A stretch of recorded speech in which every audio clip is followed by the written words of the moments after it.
আসসালামু আলাইকুম। আমরা শুরু করব সরলরেখা ৩.১ ৫ নংয়ে ১ নং।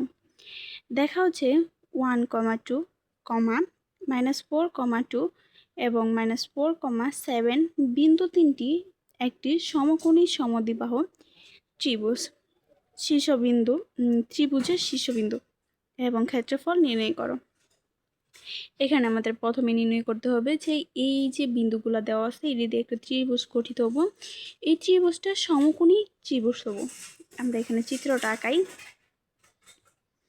তো এটা হচ্ছে এ বিন্দু হচ্ছে 1,2, হচ্ছে বি বিন্দু -4,2, হচ্ছে সি বিন্দু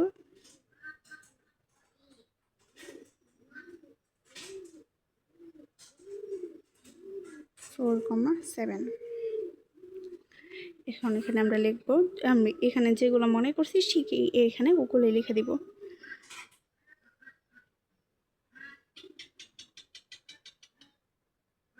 মনে করি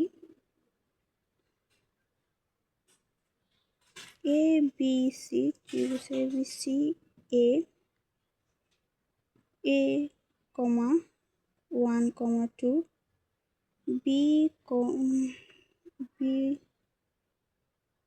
হচ্ছে -4,2 এবং সি সমান -4,7।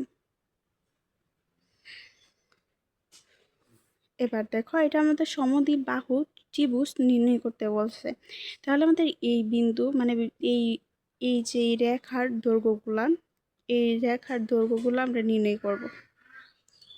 তাহলে দেখো প্রথমে আমরা এ বি রেখার দৈর্ঘ্য নির্ণয় করি। এ বি সমান মানে দূরত্বটুকু নির্ণয় করবো। এ থেকে বি এর দূরত্বটুকু কতটুকু?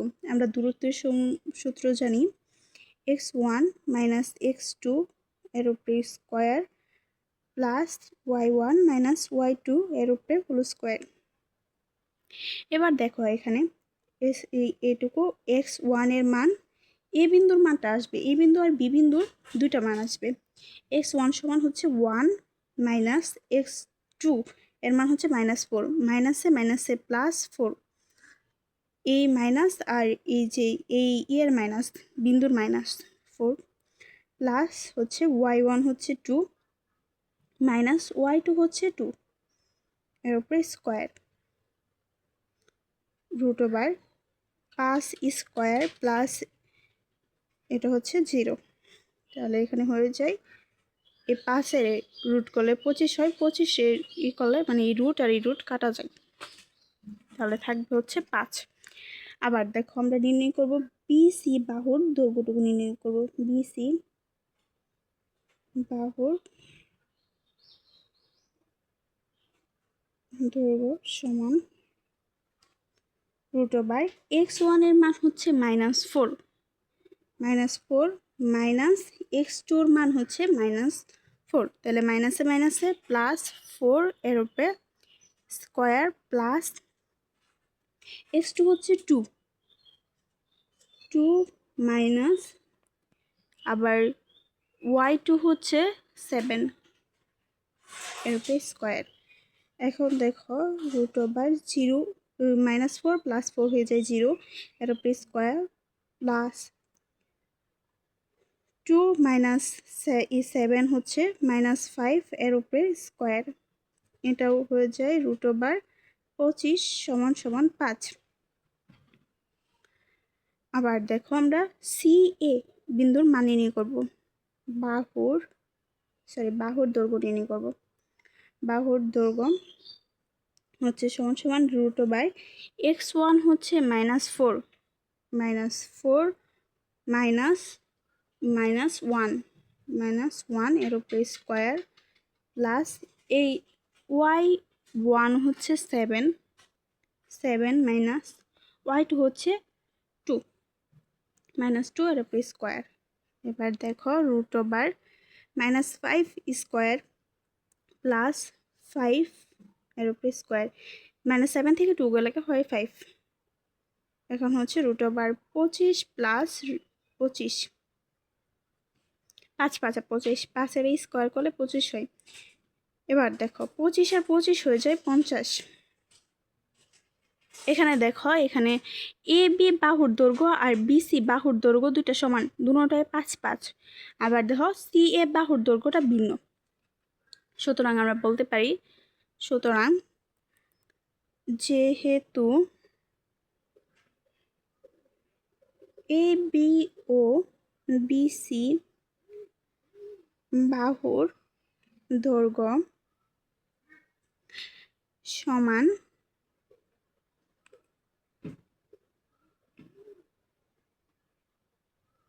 সেহেতু ত্রিভুজ এ বি সি একটি সমকোণী সমদ্বিবাহু ত্রিভুজ।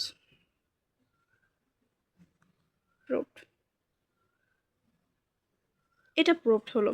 আমরা এক টান শেষ করলাম। এখন এবং ক্ষেত্রফল নির্ণয় করো। এই যে বাহুগুলো আছে, তিনটা বাহু যে দেওয়া আছে, এই তিনটা বাহু দিয়ে গঠিত যে ক্ষেত্রফলটা, মানে যে একটা ত্রিভুজ গঠিত হয়েছে, এই যে ত্রিভুজটা এবিসি, এটুকু কতটুকু ক্ষেত্রফলের উপর নির্ভর, মানে এই যে টোটালটুকু, এইটুকু টোটালটুকুর ক্ষেত্রফলটুকু আমাদের নির্ণয় করতে হবে। ত্রিভুজের ক্ষেত্রফল নির্ণয় করার জন্য আমরা সূত্র জানি, ত্রিভুজ এ বি সি এর ক্ষেত্রফল হাফ, প্রথমটার মান হচ্ছে এ এর মান হচ্ছে 1 2, বি এর মান হচ্ছে -4 2, সি এর মান হচ্ছে -4 7।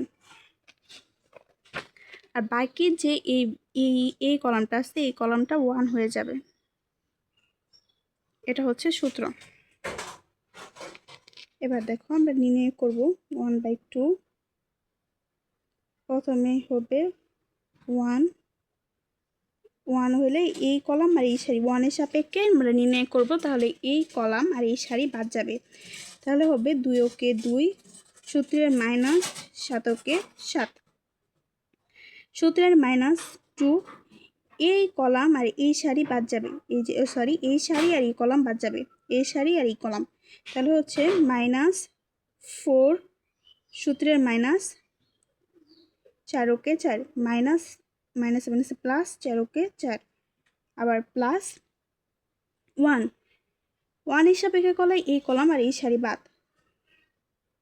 4 7 28, -28 মাইনাস সূত্রের মাইনাস 4 দুগুণে 8, মাইনাসে মাইনাসে প্লাস 4 দুগুণে 8। এখন দেখো 1/2 ইন্টু হচ্ছে 2 থেকে 7 গেলে হয়, 2 থেকে 7 গেলে -5, -5 আর একের সাথে গুণ করলে হয় -5, মাইনাস n হচ্ছে -4 আর +4 হয়ে যায় 0, -2 এর সাথে 0 গুণ করলে হয়ে যায় 0, -0। তারপর হচ্ছে এই 28 থেকে 8, -28 থেকে +8 বাদ দিলে হয় -20, -20 আর একের সাথে গুণ করলে হয়ে যায় -20। এবার দেখো 1/2 টু -25, -20 -0 -20 মানে সবগুলো যোগ হয়ে -25 হয়ে যায়। এবার দেখো এখানে হয় -12.5, 2 দিয়া যদি 25-এ ভাগ করি তাহলে -12.5। আমরা জানি ত্রিভুজের ক্ষেত্রফল কখনো ঋণাত্মক হয় না, সেহেতু এই মানটাও আমাদের ঋণাত্মক হয়েছে, যেহেতু এটা ঋণাত্মক রাখা যাবে না, মাইনাসটা আমাদের বাদ দিয়ে দিতে হবে। মাইনাসটা বাদ দিয়ে 0.5 বর্গ একক, এটাই আনসার।